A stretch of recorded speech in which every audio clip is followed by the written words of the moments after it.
நாளிலும் நாம் கர்த்தருடைய வார்த்தையை தியானிப்போம். இந்த நாளின் தேவ செய்தி 3 மெடிடேஷன்ஸ் ஆன் பாம் சண்டே. குருத்தோலை ஞாயிறு என்று 3 தியானங்கள். முதலாவது ஹியூமிலிட்டி, தாழ்மை. இரண்டாவது பிரைஸ், துதி. மூன்றாவது கிளென்சிங், சுத்திகரிப்பு. 3 மெடிடேஷன்ஸ் ஆன் பாம் சண்டே. குருத்தோலை ஞாயிறு அன்று 3 தியானங்கள். முதலாவது ஹியூமிலிட்டி, தாழ்மை. மத்தேயு 21 1-5. அவர்கள் எருசலேமுக்கு சமீபமாய் சேர்ந்து ஒலிவ மலைக்கு அருகான பெத்பகேக்கு வந்தபோது இயேசுவானவர் சீஷர்கள் 2 பேரை நோக்கி, உங்களுக்கு எதிரே இருக்க கிராமத்துக்கு போங்கள். போன உடனே அங்கே ஒரு கழுதையும் அதனோடு ஒரு குட்டியையும் கட்டியிருக்க காண்பீர்கள். அவைகளை அவிழ்த்து என்னிடத்தில் கொண்டு வாருங்கள். ஒருவன் உங்களுக்கு எதாகிலும் சொன்னால் இவைகள் ஆண்டவருக்கு வேண்டும் என்று சொல்லுங்கள், உடனே அவைகள் அனுப்பிவிடுவான் என்று சொல்லி அவர்களை அனுப்பினார். இதோ உன் ராஜா சாந்த குணமுள்ளவராய் கழுதையின் மேலும் கழுதை குட்டியாகிய மரியின் மேலும் ஏறிக்கொண்டு உன்னிடத்தில் வருகிறார் என்று சியோன் குமாரத்திற்கு சொல்லுங்கள் என்று தீர்க்கதரிசியினால் உரைக்கப்பட்டது நிறைவேறும்படி இதெல்லாம் நடந்தது. ஆகவே ஆண்டவர் இப்படி ஒரு ஆட்டுக்குட்டியின் மேல் வருவார் என்று ஏற்கனவே தீர்க்கதரிசி, ஒரு ராஜா சாந்த குணமுள்ளவராய், ஜகரியா 9:9, சியோன் குமாரத்தியே மிகவும் களிக்கும், எருசலேம் குமாரத்தியே கெம்பீரி, இதோ உன் ராஜா உன்னிடத்தில், அவர் நீதி உள்ளவரும் ரட்சிக்கிறவரும் தாழ்மை உள்ளவரும் கழுதையின் மேலும் கழுதை குட்டியாகிய மரியின் மேலும் ஏறி வருகிற மாதிரி. இந்த நாட்களிலே சகரியா தீர்க்கதரிசி சொன்ன இந்த தீர்க்க தரிசனம் அந்த நாளிலே நிறைவேறுது. ஒரு ராஜா சாந்த, ஒரு மேட்டிமையாக, ஒரு அகந்தையாக என்ன செய்யலை, தாழ்மையோடு ஒரு ராஜா எப்படி வரார், தாழ்மை. இந்த நாட்களிலே இந்த தாழ்மை அவருடைய முக்கியத்துவத்தை நாம் உணர்ந்து கொள்ள வேண்டும். மத்தேயு 11:28-30, வருத்தப்பட்டு பாரம் சுமப்பவர்களே நீங்கள் எல்லாரும் என்னிடத்தில் வாருங்கள், நான் உங்களுக்கு இளைப்பாறுதல். எல்லாரையும், யாரெல்லாம் வருத்தப்பட்டு பாரத்தோடு இருக்கிற எல்லாரையும் ஆண்டவர் என்ன செய்ய, என்னிடத்தில் வாருங்கள், நான் உங்களுக்கு இளை, நான் சாந்தமும் மனத்தாழ்மையாய் இருக்கிறேன். அப்படின்னா என்ன அர்த்தம்? என் நுகத்தை உங்கள் மேல் ஏற்றுக்கொண்டு என்னிடத்தில் கற்றுக்கொள்ளுங்கள், அப்பொழுது உங்கள் ஆத்துமாக்களுக்கு என்ன கற்றுக்கொள்வோம்? சாந்தமும் மனத்தாழ்மை இல்லைன்னு வைங்க. சாந்தமும் மனத்தாழ்மை இல்லைன்னா உங்கள் ஆத்துமாக்கு இளைப்பாறுதல் கிடைக்குமா? எப்பொழுதும் ஒரு பெருமையாக அகந்தையாக எல்லாரோடையும் சண்டை போட்டுணும், அப்படி இருக்கிறவங்களுக்கு இளைப்பாறுதல் இருக்குமா? இன்றைக்கி சண்டை போடலன்னா ராத்திரி தூக்கம் வராதுன்னு இருக்கிறாங்க பாருங்க, அவங்களுக்கு இளைப்பாறுதல் இருக்குமா? இதுதான் என்னிடத்தில் கற்றுக்கொள், என்னிடத்தில் வருத்தப்பட்டு பாரம் சுமப்பொருளே என்னிடத்தில் நான் உங்களுக்கு இளைப்பாறு, நான் சாந்தமும் என் நுகத்தை ஏற்று என்னிடத்தில் கற்றுக்கொள்ளுங்கள், என்னுடைய சாந்தத்தையும் என்னுடைய தாழ்மையும் என்ன செய்யுங்க, கற்றுக்கொள். எப்படி சாந்தமாய் தாழ்மையாய் வாழ வேண்டும் என்று என்னிடத்தில் கற்றுக்கொள்ளும். அப்பொழுது என்ன கிடைக்கும் உங்களுக்கு? ஆத்துமாக்கள் இளைப்பாறுதல். என் நுகம் மெதுவாயும் என் சுமை லகுவாயும். தேவையில்லாத பாரம் சுமை தூக்க வேணாம். ஏன்னா என் நுகம் எப்படி இருக்கும்? மெதுவாக இருக்கும். என் சுமையும் லகுவாக இருக்கும். தாங்க முடியாத அளவுக்கு தேவையில்லாத பாரங்களெல்லாம் என்ன செய்யாதீங்க, சுமக்காதீங்க. தேவையில்லாத பிரச்சனையை வலியை விலைக்கு வாங்கிக்காதீங்க. ஒவ்வொருடையும் போய் சண்டை போட்டு எல்லா மற்ற சண்டையிலையும் உள்ளே நுழைஞ்சி தேவையில்லாத பாரங்களையும் சுமைகளும் உங்கள் மேலே என்ன செய்யாதீங்க, ஏற்றுக்கொள்ளாதீங்க. ஏன்னா நான் கொடுக்குற என் நுகம் எப்படி இருக்கும்? மெதுவாக இருக்கும். என் சுமையும் லகுவாக இருக்கும். ஐயோ, என்னிடத்தில் கற்றுக்கொள்ளுங்க. எப்படி சாந்தமும் மனத்தாழ்மையாக இருக்க கற்றுக்கொள்ளுங்கள். அப்பொழுது உங்களுக்கு என்ன கிடைக்கும்? இளைப்பாறுதல். பிலிப்பியர் 2:1-11. ஆதலால் கிறிஸ்துவுக்குள் யாதொரு ஆறுதலும் அன்பினாலே யாதொரு தேறுதலும் ஆவியின் யாதொரு ஐக்கியம் யாதொரு உருக்கமான பட்சமும் இரக்கங்களும் உண்டானால் நீங்கள் ஏக சிந்தையும் ஏக அன்புள்ளவர்களாய் இருந்து இசைந்த ஆத்துமாக்களாய் ஒன்றையே சிந்தித்து என் சந்தோஷத்தை நிறைவாக்குங்கள். நீங்கள் எல்லாம் ஒற்றுமையாக இரக்கத்தோடு அன்போடு இருந்தால் தான் எனக்கு சந்தோஷம். எல்லாம் சண்டை போட்டுன்னு இருந்தாங்கன்னு வைங்க, உங்கள் பிள்ளைங்க 24 மணி நேரம் சண்டையில் இருந்தால் உங்களுக்கு சந்தோஷமாக இருக்குமா? ஒருத்தர் மேலே அப்படியே ஈர்ச்சலும் பொறாமையும் வன்கொண்டம் வச்சுன்னு இருந்தால் அதை பார்க்கும்போது பெற்றோருக்கு சந்தோஷம் இருக்குமா? அதான் பவுல் சொல்கிறார், எல்லாம் ஒன்றாக இருங்க, சந்தோஷமாக இருங்க, ஒருத்தர் மேலே ஒருத்தர் பட்சமாக இருங்கள். அப்படி செய்து என் சந்தோஷத்தை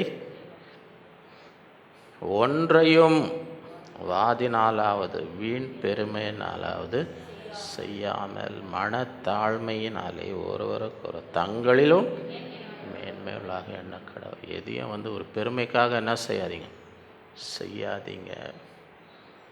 உலகத்தில் பெருமைக்காக காரியங்களை செய்கிறாங்களா இல்லையா? அவங்க ஃபங்க்ஷன் வச்சேன், இன்னும் அவன் என்ன சாப்பாடு போட்டான், அதோடு நான் பெரிய விருந்து போடுறேன். அவன் என்ன டெக்கரேஷன் பண்ண, அதோடு நான் பெருசாக. அப்போ என்ன நடக்குதுங்க? போட்டி பொறாமைனால காசெல்லாம் காலியாகுதா இல்லையா? இந்த போட்டி பொறாமை இல்லைன்னு வைங்க, எவ்வளோ காசு மிச்சம் பண்ணலாம் நீங்கள். காசெல்லாம் போட்டி பொறாமையிலே நிறைய பேர் காசெல்லாம் காலி ஆகிடுது. சில பேர் கடன் வாங்கி கூட போட்டி பொறாமை பண்ணின்னு இருக்கிறாங்க. காசை இல்லைன்னா கூட ஒரு வீண் பெருமைக்காக.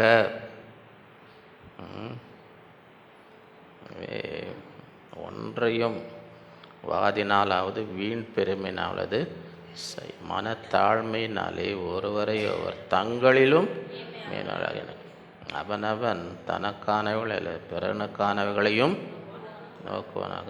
ஒன்றையே பார்த்துன்னு இருக்காது, மற்றவங்களும் நல்லா இருக்கணும்னு பாரு. கிறிஸ்து இயேசுவில் இருந்த சிந்தையே உங்களிலும் என்ன சிந்தை இருந்துச்சு? கிறிஸ்து இயேசுக்குள்ளே என்ன?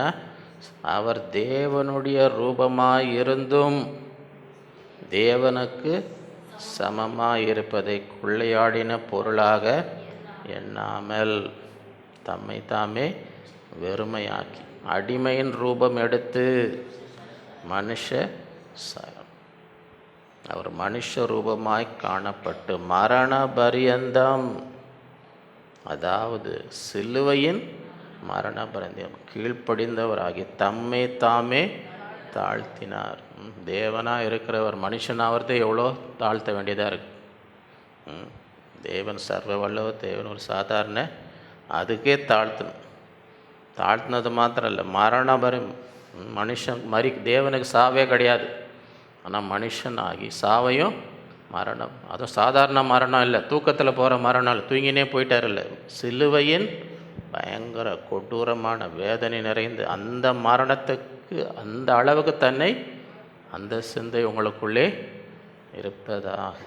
ஆதலால் தேவன் எல்லாவற்றுக்கும் மேலாக அவரை இயேசுவின் நாமத்தில் வானோர் உலகத்தார் பூமியில் கீழோண்டர் முழங்கால் யாவும் முடங்கும். பிதாவாகிய தேவனுக்கு மகிமையாக இயேசு கிறிஸ்து கர்த்தர் என்று நாவு யாவும் அறிக்கை பண்ணும். எல்லா நாமத்திற்கு மேலான நாமத்தை அவருக்கு தந்தருளினார். ஆகவே அந்த சிந்தை நமக்குள் இருக்க வேண்டும்.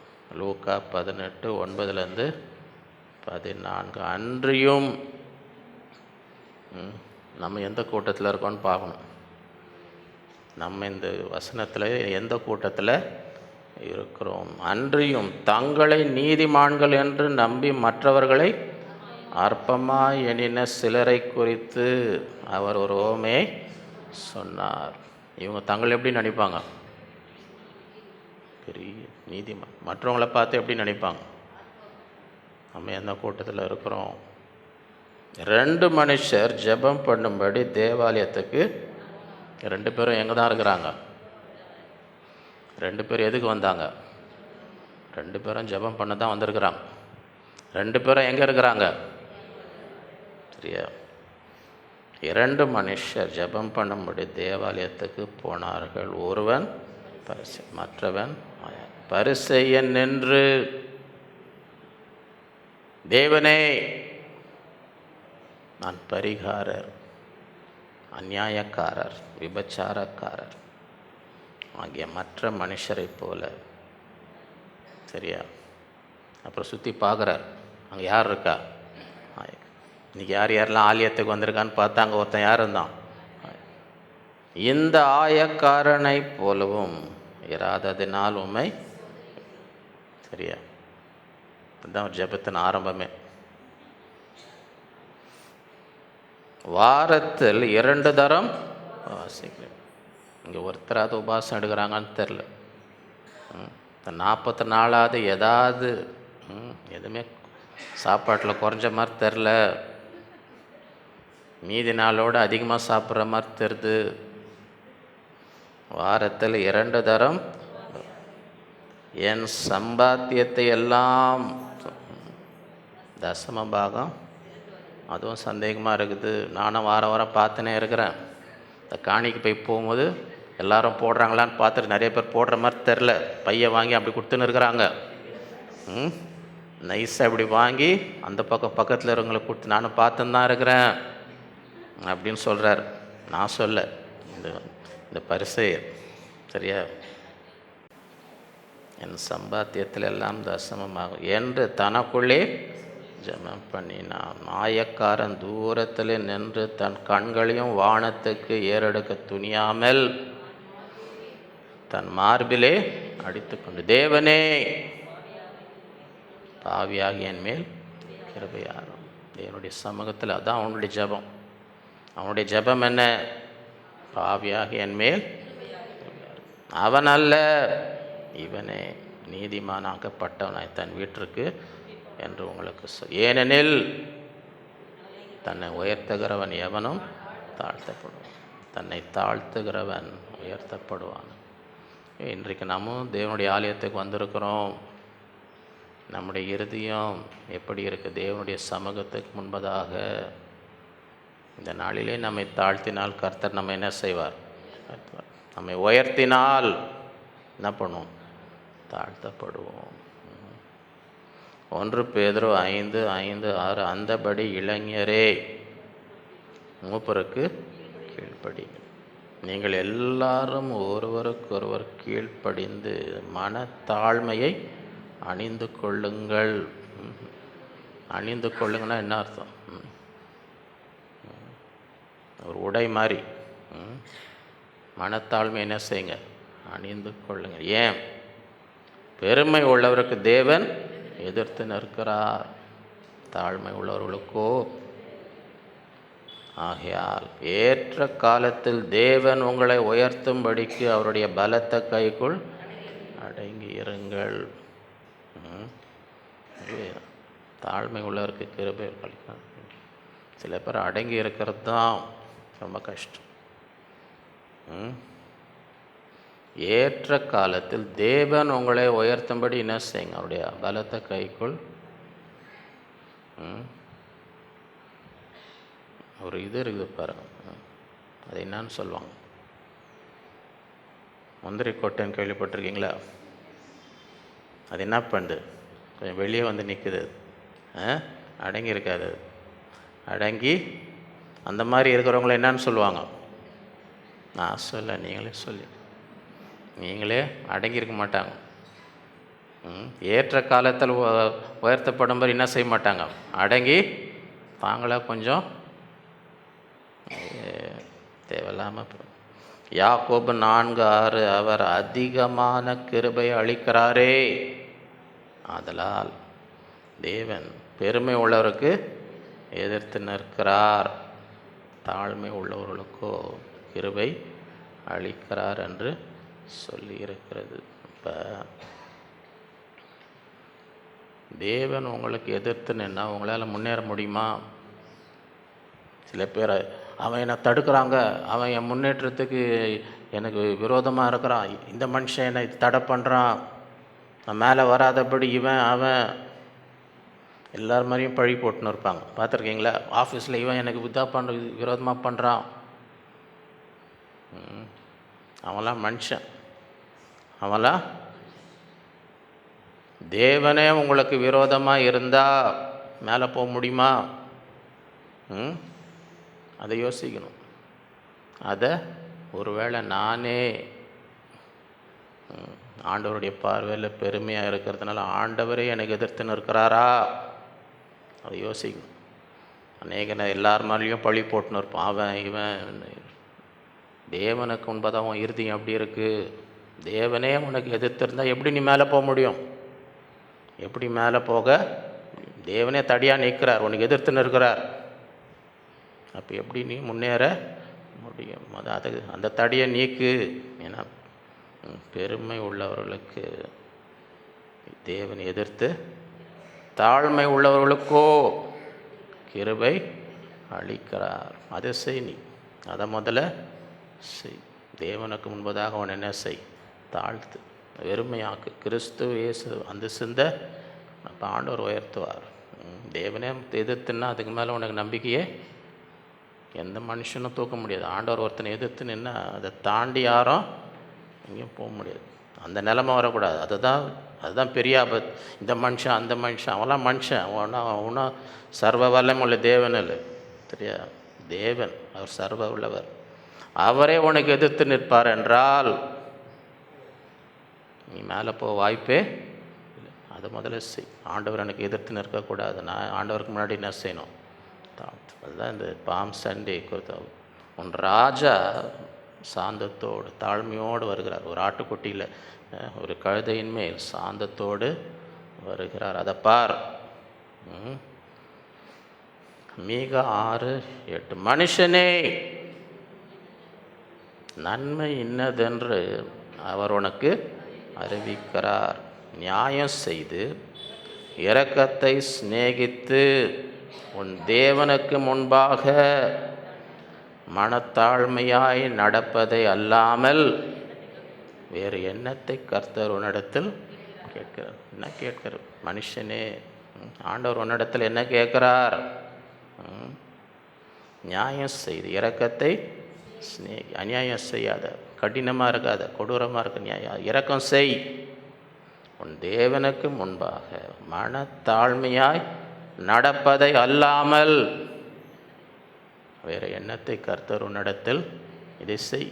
இதுதான் ஆண்டவர் உன்னிடத்தில் கேட்கிறார். ஆகவே இந்த குருத்தோலை நாயாரிலே மனத்தாழ்மை, உன் ராஜா தாழ்மையாய் ஒரு கழுதையின் மேல் இருப்பார். அந்த மனத்தாழ்மையை கற்றுக்கொள், என்னிடத்திலே கற்றுக்கொள், நான் சாந்தமும் மனத்தாழ்மை உள்ளவனாக இருக்கிறேன். இரண்டாவது பிரைஸ், துதி. மத்தேயு 21:6 11 14 17 சீஷர் போய் இயேசு தங்களுக்கு கட்டளையிட்டபடியே செய்து கழுதையும் குட்டியையும் கொண்டு வந்து அவையில் மேல் தங்கள் வஸ்திரங்களை போட்டு அவரை ஏற்றினார். திரளான ஜனங்கள் தங்கள் வஸ்திரங்களை வழியிலே விரித்தார்கள். வேறு சிலர் மரக்கிளைகளை தரித்து வழியிலே பரப்பினார்கள். முன் நடப்பாரும் பின் நடப்பாரும் ஆகிய திரளான ஜனங்கள் தாவீதின் குமாரனுக்கு ஓசன்னா, கர்த்தரின் நாமத்தினாலே வருகிறவர் ஸ்தோத்தரிக்கப்பட்டவர், உன்னதத்திலே ஓசன்னா என்று சொல்லி ஆர்ப்பரித்தார்கள். அவர் எருசலேமுக்குள் பிரவேசிக்கையில் நகரத்தார் யாவரும் ஆச்சரியப்பட்டு, இவர் யார் என்று அதற்கு ஜனங்கள், இவர் கலிலேயில் உள்ள நாசரேத்திலிருந்து வந்த தீர்க்கதரிசியாக இயேசு என்றார்கள். அப்பொழுது குருடரும் சப்பானிகளும் தேவாலயத்திலே அவரிடத்திற்கு வந்தார்கள். அவர்களை சொஸ்தமாக்கினார். அவர் செய்த அதிசயங்களையும், தாவீதின் குமாரனுக்கு ஓசன்னா என்று தேவாலயத்தில் ஆர்ப்பரிக்கிற பிள்ளைகளையும் பிரதான ஆசாரியரும் வேத பாதகரும் கண்டு கோபமடைந்து அவரை நோக்கி, இவர்கள் சொல்லுகிறதை கேட்டீரோ என்றார். அதற்கு இயேசு, ஆம் கேட்கிறேன். குழந்தைகளுடைய வாயினாலும் பாலகருடைய வாயினாலும் துதி உண்டாகும்படி செய்தீர் என்பதை நீங்கள் ஒரு காலம் வாசிக்கவில்லையா? அவளை விட்டு நகரத்தில் புறப்பட்டு பெத்தானியாவுக்கு அங்கே தங்கினார். ஆண்டவரை துதிக்கும் போது பரிசேர் சதுசேர்க்குன்னா சந்தோஷமே. பிசாசுக்கு ஆண்டவரை ஸ்தோத்திரம் பண்ணால் என்ன செய்யாது? சந்தோஷமே இருக்காது. சந்தோஷமே. நான் ஏற்கனவே முந்தைய ஒரு டெக்னிக் உங்களுக்கு கற்றுக் கொடுத்தேன். ஏற்கனவே ரொம்ப வருஷத்துக்கு முன்னாடியே கற்றுக் கொடுத்தேன். எவ்வளோ பேர் கற்றுக்கினீங்கன்னு தெரில எனக்கு. யாருன்னா அவங்கள ஃபோன் பண்ணி பேசினே இருக்கிறாங்க, ஃபோனே வைக்காம.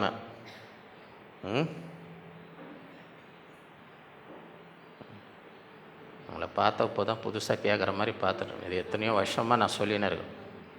இந்த டெக்னிக் நான் எத்தனையோ வருஷமாக சொல்லி கொடுத்தேன். நான் இதெல்லாம் நான் ட்ரை பண்ணிட்டு தான் சொல்கிறேன், சும்மா சொல்கிறேன்னு நினைக்காதீங்க. இதெல்லாம் ட்ரை பண்ணி தான் சொல்கிறேன். பேசினே இருக்கிறாங்கன்னு வைங்க, ஃபோனே வைக்க மாட்டேன்றான். அவங்களுக்கு பல வேலை இருக்குது.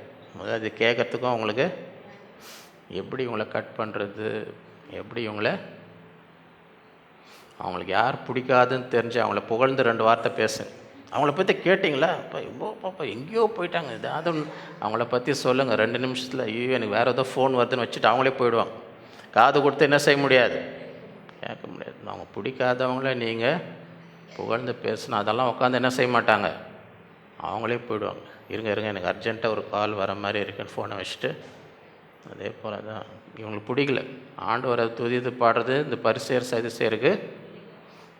அதே போல் தான் பிசாசு உங்ககிட்ட கொஞ்சம் தூரமாக இருக்கணும்னு என்ன பண்ணணும், ஆண்டவர் துதிச்சுனே இருக்கணும். அவன் கிட்ட வந்து கேட்க மாட்டான். அதை கிட்ட வந்து அவனால் முடியாது, அவனுக்கு கஷ்டம், அதுக்கே ரொம்ப கஷ்டம், தலை வலிக்கிற மாதிரி வரும் அவனுக்கு. இது கேட்க மாட்டான். ஆண்டவர் சொல்கிறார், குழந்தைகள் வாயிலும் துதி உண்டாகும், நீ வாசிக்கவில்லையா? ஓசன்னா ஓசன்னா என்று இந்த நாளில் எல்லாம் ஆண்டவரை ஆர்ப்பரித்தார்கள், ஆண்டவரை துதித்தார்கள், ஆண்டவரை புகழ்ந்தார்கள். சங்கீதம் 8:2 பகைஞையும் பழிக்காரனையும் அடக்கி போட தேவரீர் உம்முடைய சத்துருக்களின் நிமித்தம் குழந்தைகளின் பாலகர் வாயினால் பலன். பகைஞனையும் பழிக்காரனையும் அடக்கி போடுனா என்ன செய்யுங்க, ஆண்டவரை துதிங்க. சத்துருக்களை அடக்கி போடும்படி ஆண்டவர் அதிகமாக என்ன செய்யணும், துதிக்க வேண்டும், ஸ்தோத்தரிக்க வேண்டும், முறுமுறுக்கக்கூடாது.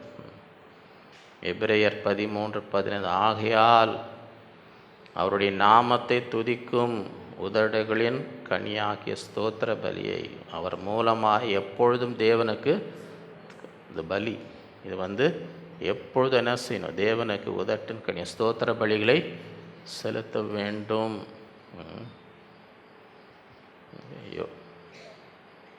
யோவான் 4:23-24 உண்மையாய் தொழுது கொள்ளுகிறவர்கள், வெறும் தொழுது கொள்ளுவர்கள் அல்ல, உண்மையாய்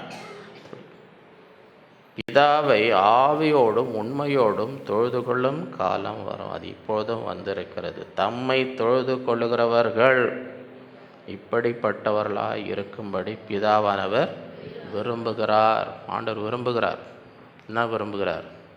ஆவியோடும் உண்மையோடும் உண்மையாய் அவரை தொழுது. தேவன் ஆவியாய் இருக்கிறார், அவரை தொழுது கொள்ளுகிறார். ஆவியோடும் உண்மையோடும் அவரை தொழுது கொள்ள வேண்டும். 1 ராஜாக்கள் 3:4-5. அப்படியே ராஜா பலியிட கிபியோனுக்கு போனான். அது பெரிய மேடையார். அந்த பலிபீடத்தின் மேல் சாலமோன் 1000 சர்வாகன தகன பலிகளை தேவனுக்கு பலிகளை 1 2 இல்லை 1000. சரியா? ஆண்டவருக்கு பலியிடும் பொழுது என்ன நடந்துச்சு? கிபியோனிலே கர்த்தர் சாலமோனுக்கு ராத்திரியிலே சொப்பனத்திலே தரிசனமாக நீ விரும்புகிறதை என்னிடத்தில் கேள் என்று தேவன். அப்படி என்றால் தேவன் விரும்புகிறதை நாம் செய்யும் பொழுது நாம் விரும்புகிற தேவன் செய்வார். இப்படிப்பட்டவர்கள் பிதாவானவர் விரும்புகிறார்.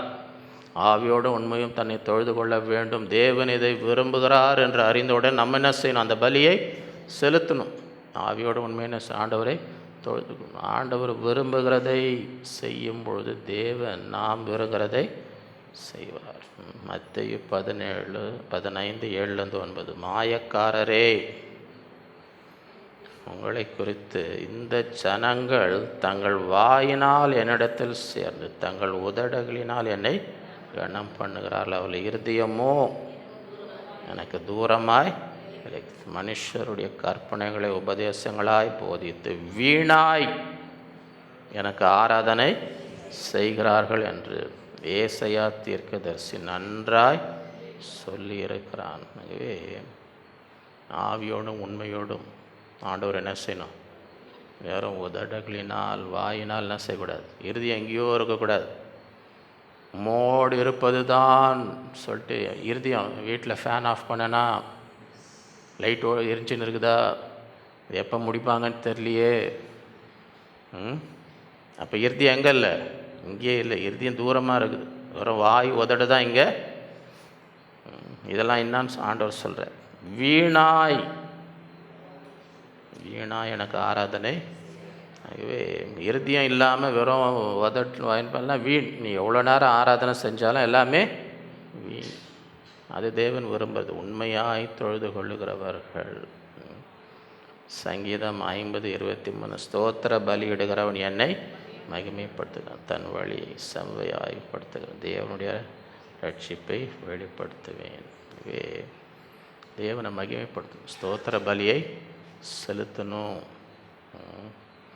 சங்கீதம் 100:1-4. பூமியின் குடிகளை எல்லாரும் கர்த்தரை கம்பீரமாய் பாடுங்கள், மகிழ்ச்சியோடு கர்த்தருக்கு ஆராதனை செய்து ஆனந்த சத்தத்தோடு அவர் சன்னதி முன் கர்த்தரே தேவன் என்று அறியும். நாம் அல்ல, அவரே நம்மை உண்டாக்கி. நாம் அவர் ஜனங்களும் அவர் மேய்ச்சலின் அவர் வாசல்களில் துதியோடும் அவர் பிரகாரங்கள் புகழ்ச்சியோடும் பிரவேசித்து அவரை துதித்து அவருடைய நாமத்தை ஆண்டோடைய பிரசனத்தில் வரும்போதே எப்படி வரணும்? துதியோடு புகழ்ச்சியோடு பாடி ஆண்டவரை துதிக்க வேண்டும். அநேகருக்கு கேள்வி, என் பதிலுக்கு உடனே பதில் வரணும், என் ஜெபத்துக்கு உடனே பதில் வரமாட்டேந்தே. எப்படி வரும்? ஆண்டோடைய சமூகத்துக்குள்ளே எப்படி வரும்? அதுதான் கேள்வி. துதியோடு வருகிறோமா? புகழ்ச்சியோடு கம்பீரமாக பாடுறோமா? அதெல்லாம் செய்யாமல் ஆண்டவர் விரும்புகிறதை செய்யாமல் நாம் விரும்புகிறதை ஆண்டவர் செய்வார்னு எதிர்பார்த்து ஏமாற்றம் அடையக்கூடாது. அது ஆண்டவர் விரும்புகிறார். ஆவியோடு உண்மை என்ன செய்யணும்? அவர் அதுக்கு முக்கியத்துவம். ஆண்டவர் விரும்புகிறதை நாம் கம்பீரமாக பாடணும், அவரை துதிக்கணும். அவரை உள்ளே வரும்போதே துதியோடும் புகழ்ச்சியோடு தான் வரணும். அதை செய்யலைன்னு வைங்க, அதை செய்யலைன்னு வைங்க. ஆண்டவர் விரும்புகிறத செய்யலைன்னா நம்ம விரும்புகிறத ஆண்டவர் செய்வாரா? ஒரு கதை சொன்ன ஞாபகம் இருக்கா அவங்களுக்கு? ஒரு சபைக்கு பக்கத்தில் சினிமா தேட்டர் இருந்துச்சு. ஞாபகம் இருக்குதா அந்த கதை? 8 மணின்னு வச்சிங்களேன். காலைல 8 மணி ஆராதனை. காலைல 8 மணிக்கு அங்கே சினிமாவும் ஆரம்பிக்கும். அப்போ அந்த தெருவில் வருவாங்க, சபைக்கு போகிறவங்களும் வருவாங்க, சினிமாவுக்கு போகிறவங்களும் வருவாங்க. அந்த தெரு ஜனங்க பார்க்கும்போதே சொல்லும், இது சபைக்கு போகுது, இது சினிமாவுக்கு போகுது. ஏன் சினிமாவுக்கு போகிறோம் ஓடுவான். சினிமா ஆரம்பிக்கிறதுக்கு முன்னாடி உள்ளே போய் உட்காரணும். எங்கே ஆரம்பிச்சுட போகுது சினிமா, எங்கே ஆரம்பிச்சுடு, ஓடு ஓடு ஓடு, இன்னும் 5 நிமிஷம் தான் இருக்கு, ஓடி ஓடி போய் உட்காரு, சினிமா ஆரம்பிச்சிடும். சரியா? சபைக்கு போ ஆடி அசைஞ்சு இன்னொருத்தர் என்ன எங்கே இருந்து நான் பார்த்துருக்கேன், அவங்க பாட்டு பாட்டோம், அவங்க பாட்டு நம்ம மெதுவாக போகல. என்னாச்சு, ஊருக்கு எங்கன்னா போயிட்டு வந்தியா, ஊரில் நல்லா இருக்காங்களா, கதை பேசினர். அங்கே பாட்டை ஆரம்பிக்க உள்ளே போய் ஆண்டவரை தொழுது கொன்ற எண்ணம் அவன் பாடினார். அவங்க பாட்டு நம்ம மெதுவாக செய்தி நேரத்தில் உள்ளே போனால் போதும். ஆண்டவர் பார்க்குறாரா இல்லையா? அப்புறம் ஏன் என் ஜெபத்துக்கு பதில் வரல, ஏன் என் ஜெபத்துக்கு ஆண்டவர் விரும்புகிறத செய்தோமா, ஆவியோடு உண்மையோடு அவரை தொழுது கொண்டோமா? துதி ஆராதனை யாருக்கு? மனுஷனுக்கு இல்லை, ஆண்டவருக்கு. அவருக்கு தான் பாட்டு பாடுறோம், அவருக்கு தான் துதிக்கிறோம். அவரை கனம் பண்ணலன்னு வைங்க, ஸ்தோத்திர பலி செய்கிறவன் என்னை கனம் பண்ணுகிறான், செய்யலன்னு வைங்க. இப்போ ஆண்டவர் என்ன செய்யலை, ஆண்டவரை கனவீனப்படுத்தினா, ஆண்டவரை ஜெபத்தை கேட்கணும், இன்றைக்கி ஆராதனைக்கு வந்திருக்கிறேன், கர்த்தர் எனக்கு ஒரு எங்கே வரும்போதே ஆண்டவரை கனவீனப்படுத்தி வந்து உக்காந்துருந்தா எங்கேருந்து ஆண்டவர்? பிலிப்பியர் 4:6-7 நீங்கள் ஒன்றுக்கும் கவலைப்படாமல் எல்லாவற்றை குறித்து உங்கள் விண்ணப்பங்களை ஸ்தோத்திரத்தோடு கூடிய ஜெபத்தினாலும் வேண்டுதலினாலும் தேவனுக்கு தெரியப்படுத்துங்கள். ஒன்றுக்கும் கவலைப்படாதீங்க. ஒன்றுக்கும் உங்கள் விண்ணப்பங்களை எப்படி செலுத்தணுமா? ஸ்தோத்திரத்தோடு கூடிய. முதல்ல ஸ்தோத்திரம் எடுத்தவொன்னே கேட்டுன்னு இருக்காது, இது வேணும் அது வேணும், என்ன செய்யாத கேட்காத. ஸ்தோத்திரத்தோடு கூடிய ஜெபத்தினாலும் தேவன், அப்பொழுது எல்லா புத்திக்கும் மேலான தேவ சமாதானம் உங்கள் இருதயங்களும் உங்கள் சிந்தைகளையும் கிறிஸ்து இயேசுக்குள்ளாக. முந்தைய கொஞ்சம் வருஷத்துக்கு முன்னாடி முதலமைச்சரை பார்க்க போயிருந்தேன். அந்த ஃபோட்டோலாம் பார்த்துருக்குறீங்களா? அப்போ இருந்த சொன்னாங்க, எல்லாம் பிஷப்லாம் போகிறோம், முதலமைச்சருக்கு மனு கொடுக்க, கிறிஸ்தவங்களுக்காக மனு கொடுக்க போகிறோம், வா. என்ன மனுன்னு எனக்கு தெரியாது. சரி கூப்பிட்றாங்களே, என்ன செய்றேன், நானும் போய் உக்காந்துட்டேன். சரியா? அப்போ ஒரு பிஷப் எழுந்துச்சி வாசிக்கிறார், அந்த மனுவை வாசிக்கிறார். நானும் உக்காந்து என்ன கேட்க போகிறோன்னு தெரியலையே, என்ன கேட்க போகிறாங்கன்னு கேட்டுனே இருக்கிறேன். வாசிக்கிறார் வாசிக்கிறார் வாசிக்கிறார் பக்கம் பக்கமாக எழுதின்னு வந்துட்டார். பக்கம் பக்கமாக முதலமைச்சருடைய ஆட்சியில் எவ்வளோ சந்தோஷம், எவ்வளோ நல்ல திட்டங்கள், எவ்வளோ ஞானமாக, எவ்வளோ இது ஒன்றுமே கேட்குற மாதிரி தெரியலையேன்றன. என்ன இது ஒன்றுமே மனு கேட்குற மாதிரியே பக்கம் பக்கமாக புகழ்கிறாரு, இது பண்ணுறாரு, உங்களுடைய ஆட்சி, உங்களுடைய நல்ல ஆட்சி, உங்களுடைய இது, உங்களுடைய அது போயினே இருக்குது.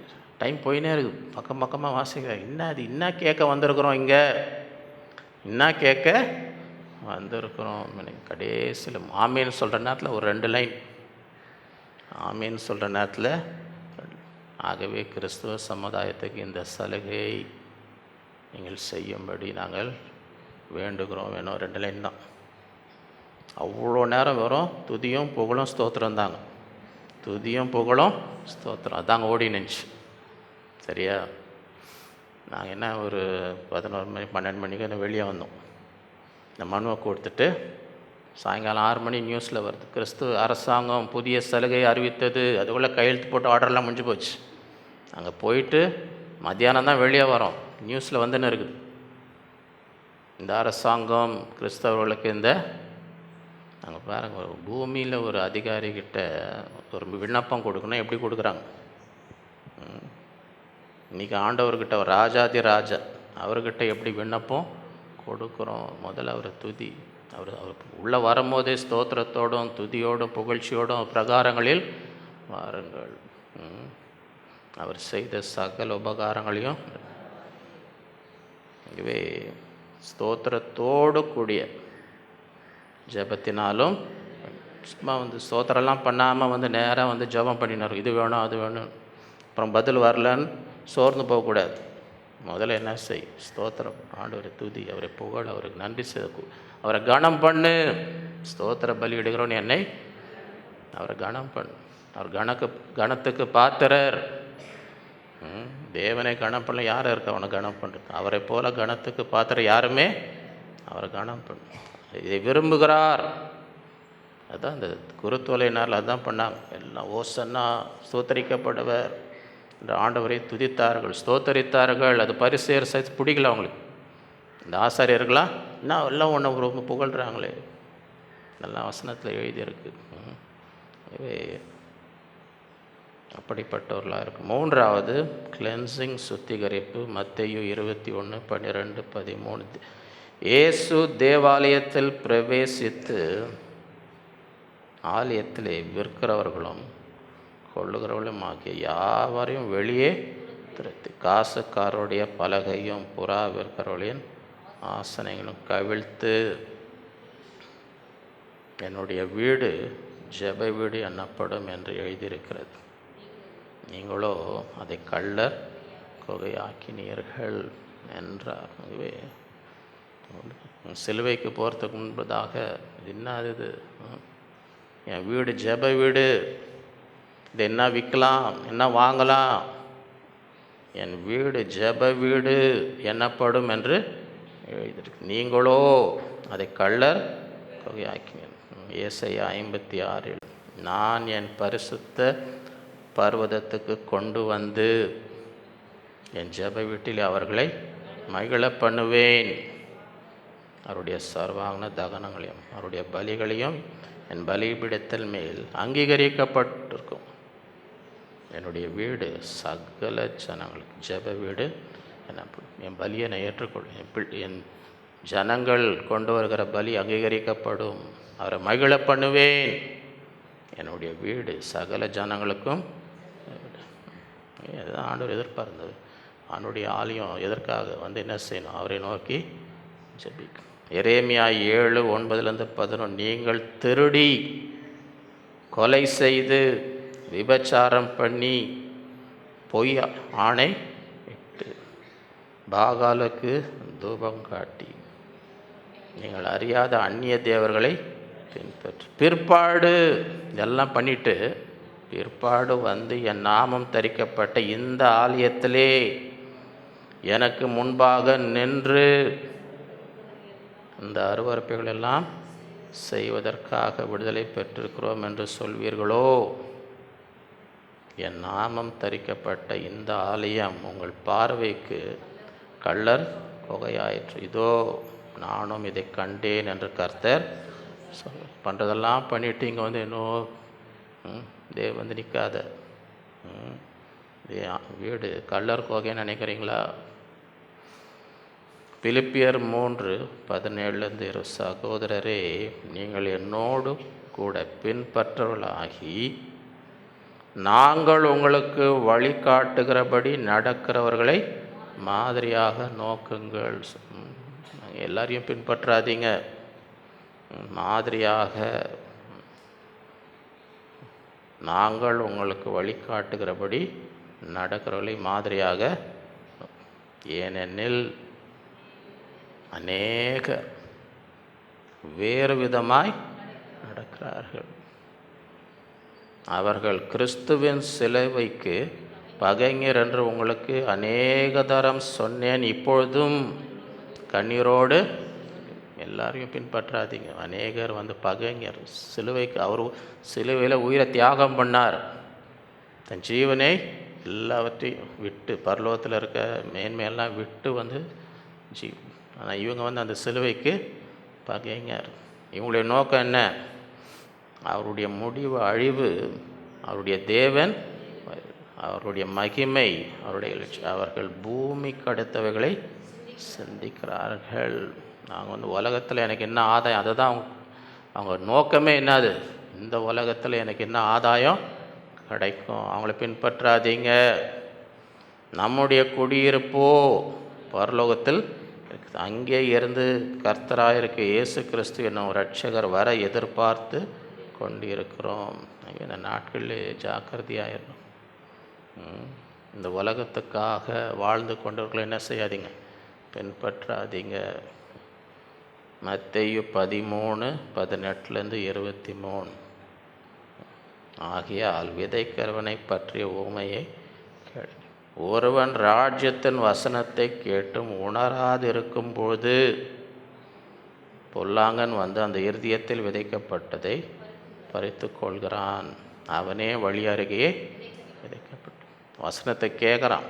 அந்த பிசாசு வந்து பிசாசு வந்து அந்த வசனத்தை எடுத்துக்கொள்ளுகிறான்.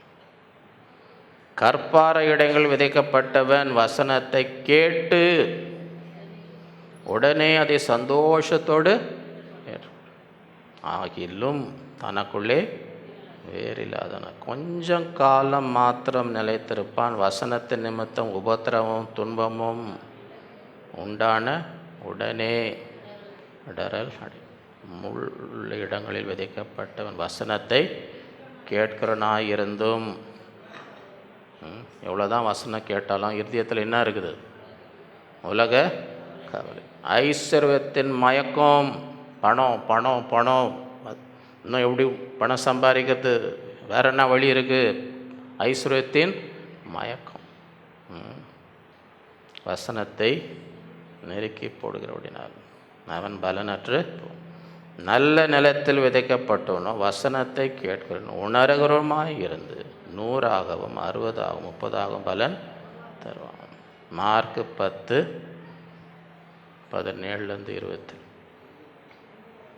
பின்பு அவர் புறப்பட்டு வழியிலே போகையில் ஒருவன் ஓடி வந்து அவருக்கு முன்பாக முழங்கால் படிட்டு, நல்ல போதகரே, நித்திய ஜீவனை சுதந்திரித்து கொள்ளும்படி நான் என்ன செய்ய வேண்டும் என்று கேட்டேன். இவனுக்கு பரலோகம் போகணுன்னு ஆசை. இவனுக்கு என்ன ஆசை? பரலோகம் போகணும். அதற்கு இயேசு, நீ என்னை நல்லவன் என்று சொல்வானேன். தேவன் ஒருவர் தவிர நல்லவன் ஒருவனும். விபச்சாரம் செய்யாதிருப்பாயாக, கொலை செய்யாதிருப்பாயாக, களவு செய்யாத, பொய் சாட்சி சொல்லாதிருப்பாய், வஞ்சனை செய்யாத, உன் தகப்பனையும் உன் தாயும் என்கிற கற்பனைகளை அறிந்திருக்கிறாயே என்றார். அதற்கு அவன், போதகரே, இவளெல்லாம் நான் சிறு வயது முதல் கை கொண்டிருக்கிறேன். இயேசு அவனை பார்த்து அவனிடத்தில் அன்பு கூர்ந்து, ஆண்டவருக்கு இவன் நரகம் போகணுன்ற ஆசை இல்லை, இவன் பரலோகம் வரணும், இவன் பரலோகம். இயேசு அவனிடத்தில் அன்பு கூர்ந்து, உன்னிடத்தில் ஒரு குறை, நீ போய் உனக்கு உண்டானவளை எல்லாம் விற்று தரித்திரருக்கு கொடு, அப்பொழுது பரலோகத்திலே உனக்கு பொக்கிஷம் உண்டார். பின்பு சிலுவை எடுத்துக்கொண்டு என் பின்னே பின்பற்றுவான். வரேன்னு சொன்னாரா? அவன் மிகுந்த ஆஸ்தி உள்ளவனாக இருந்தபடியால் இந்த வார்த்தையை கேட்ட மனம் அடிந்து துக்கத்தோடு போயிட்டான். அப்பொழுது இயேசு சுற்றி பார்த்து தம்முடைய சீஷரை நோக்கி, ஐஸ்வர்யம் உள்ளவர்கள் தேவனுடைய ராஜ்யத்தில் பிரவேசிப்பது எவ்வளவு அரிதாக இருக்கிறது. சீஷருடைய வார்த்தைகளை குறித்து ஆச்சரியம். இயேசு பின்னும் அவர்கள், எனக்கு பிள்ளைகளே, ஐஸ்வர்யத்தின் மேல் நம்பிக்கையாக இருக்கிறவர்கள் தேவனுடைய ராஜ்யத்தில் பிரவேசிப்பது எவ்வளோ. விசுவாசம் நம்பிக்கைலாம் எது மேலே இருக்குது? ஐஸ்வர்யம். இதை நம்பின்னு இருந்தால் எப்படி மேலே போகிறது? ஐஸ்வர்யவான் தேவனுடைய ராஜ்யத்தில் பிரவேசிப்பதை பார்க்கிலும் ஒட்டகமானது ஊசியின் காதலை நுழைவது எளிதாக இருக்கும். அவர்கள் பின்னும் அதிகமாய், அப்படியானால் யார் ரட்சிக்கப்படக்கூடும் என்று தங்களுக்குள்ளே இயேசு அவர்களை, மனுஷரால் இது கூடாது, தேவனால் இது கூடாது, தேவனால் எல்லாம் கூடும். மத்தேயு 24:37-39 கடைசி நாட்களை குறித்து ஆண்டவர் சொன்ன காரியம். நோவின் காலத்தில் எப்படி நடந்ததோ அப்படியே மனுஷகுமாரன் வரும் காலத்திலும் என்ன நடந்துச்சு? எப்படி எனில், ஜல பிரயாணத்துக்கு முன்னான காலத்தில் நோவா பேழைக்குள் பிரவேசிக்கும் நாள் வரைக்கும் உள்ளே போகிறார். இன்னைக்கு உள்ளே போகிறாருன்னா அந்த நாள் வரைக்கும் ஜனங்கள் புசித்தும் குடித்தும் பெண் கொண்டும் பெண் கொடுத்தும் ஜலப்பிரவாளயம் வந்து அனைவரையும் வாரிக்கொண்டு போக மட்டும் உணராதிருந்தார். எல்லாம் யாருக்கும் டைம் இல்லை. புசித்தும் குடித்தும் பெண் கொண்டும் பெண் கொடுத்தும் வந்து எல்லாரையும் வாரி கொண்டு போகிற வரைக்கும் அப்படியே மனுஷகுமாரன் வரும் காலத்திலும் நடக்கும். யாருக்கும் டைம் இல்லை. ஆண்டவர் வருகிறார், அதுக்கெல்லாம் எங்கள் டைம் இல்லைங்க, நாங்கள் ரொம்ப பிஸியாக இருக்கிறோம். ஆண்டவர் வருகைக்கெல்லாம் நாங்கள் எங்களால் என்ன செய்ய முடியாது, ஆயத்தப்பட முடியாது. தான் நடக்கும்.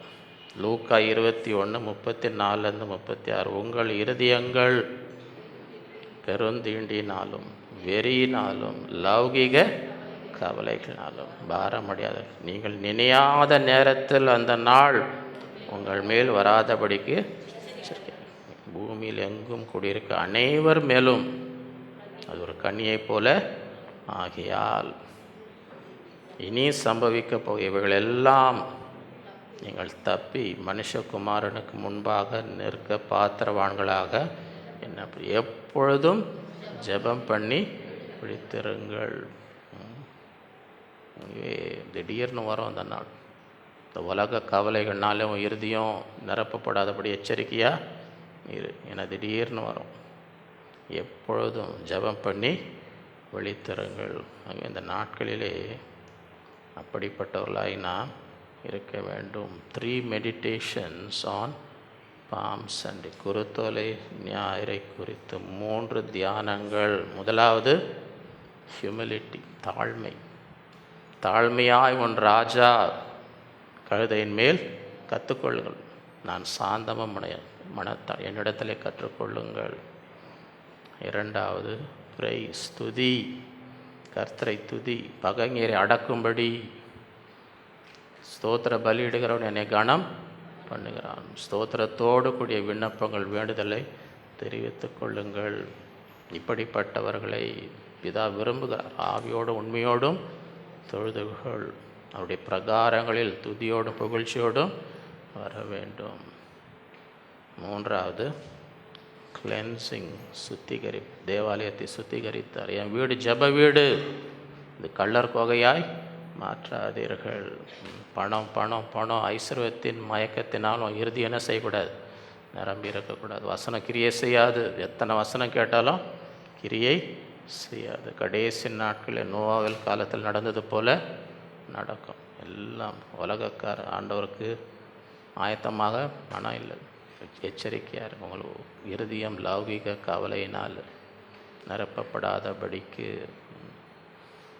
ஐஸ்வர்யவான் ஐஸ்வர்யத்தின் மேல் நம்பிக்கை உள்ளன் பரலோக ராஜ்யத்தை பிரவேசிக்க அரிதான காரியம். அங்கே இந்த நாட்களில் நம்ம இருதயம் சுத்திகரிக்கப்பட்ட இருதயமாக இருக்கு. ஆகவே இந்த பாம் சண்டே, குருத்துறை ஞாயிறன்று இந்த 3 சத்தியங்கள் தியானங்களுக்கு நம்மை ஒப்பு கொடுத்து, ஆண்டவரே இந்த குணங்கள் எல்லாம் என் இருதயத்தில் காணப்படும், என் வாழ்க்கையில் காணப்பட வேண்டும், நான் ஆயத்தமாக இருக்க வேண்டும், உம்முடைய வருகைக்கு நான் ஆயத்தமாக இருக்க வேண்டும் என்று தேவனுடைய கரத்தில் நம்மை ஒப்பு கொடுப்போமாக.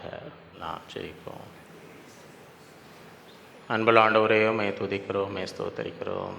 இந்த நாளிலே உம்முடைய பிள்ளைகளாய் கூடி உம்மை ஆராதித்து உம்மை தொழுது கொண்டு உங்களுடைய விண்ணப்பங்களை ஏறெடுத்து உம்முடைய சத்தத்தை கேட்கும்படி தந்த கிருபைக்காக உம்மை ஸ்தோத்தரிக்கிறோம். இந்த குருத்தோலை ஞாயிறன்று உம்முடைய வசனத்திலிருந்து நாங்கள் தியானிக்கும்படி எங்களோடு பேசின ஒவ்வொரு காரியத்துக்காக உம்மை ஸ்தோத்தரிக்கிறோம். இந்த நாளிலும் தாழ்மையை இந்த நாளிலே வெளிப்படுத்திய ராஜா, தாழ்மையாய் சாந்தமாய் ஒரு கழுதையின் மீது வருகிறது.